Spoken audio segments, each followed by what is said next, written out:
सकाळचं जेवण राजाचं, दुपारचं जेवण प्रजेचं आणि रात्रीचं जेवण भिकाऱ्याचं. हे गणित सगळ्यांनी उलटे केले म्हणून दुखणे आले. सूर्य उगल्यापासून 3 तास प्रत्येकाला भूक लागते.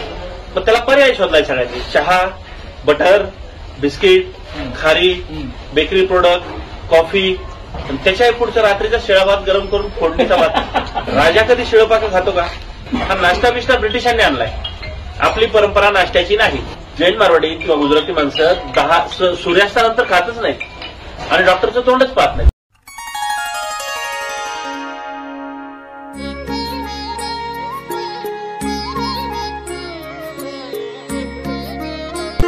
सूर्य उगल्यापासून 3 तास अंदाजे 10 वाजेपर्यंत हा अग्नी नुसता धगधगत असतो. जे टाकू ते स्वाहा.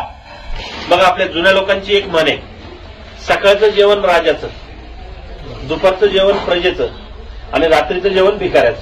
हे गणित सगळ्यांनी उलटे केले म्हणून दुखणे आले. कुणालाच काय झालेलं नाही. सकाळी राजाचं, पण आमच्या गावच्या भाषेत कुत्र माग लागलं असतं. कामावर जायचे, शाळेत जायचे, नवऱ्याला कामावर जायचे, पोरांना शाळेत जायचे, करतायत तरी खात नाहीत. मग भूक तर लागते. सूर्य उगल्यापासून 3 तास प्रत्येकाला भूक लागते.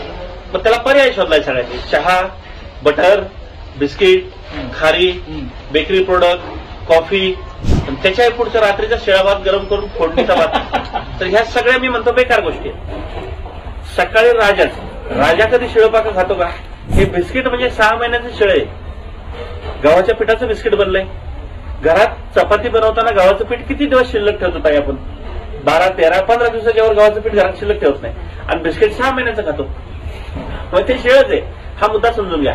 तर सकाळचं राजाचं पण ताजं. मी म्हणत नाही पंचपक्वान्न, पण एक प्रकारची भाजी, काही भाकर, पोटभर हा नाश्ता बिष्टा ब्रिटिशांनी आणलाय. आपली परंपरा नाश्त्याची नाही.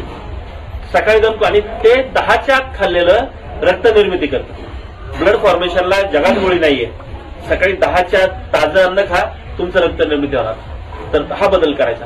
आणि 10च्या पुढं दुपारचं मध्यम आणि आता रात्रीच्या जेवणावर सगळा खेळ आहे. खरा नियम आहे सूर्य मावळल्यावर जास्तीत जास्त अर्धा तास. इथं सगळ्या शहरी लोकांची सगळ्यांची फसगत होते.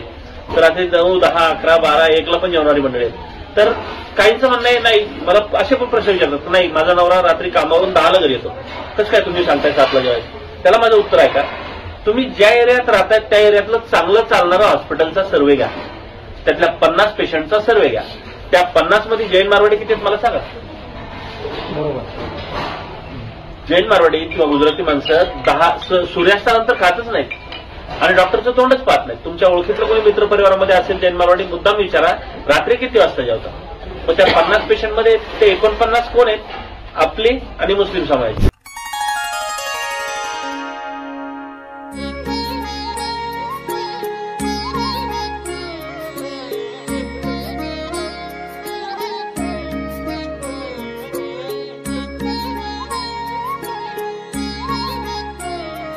Subscribe now and press the bell icon.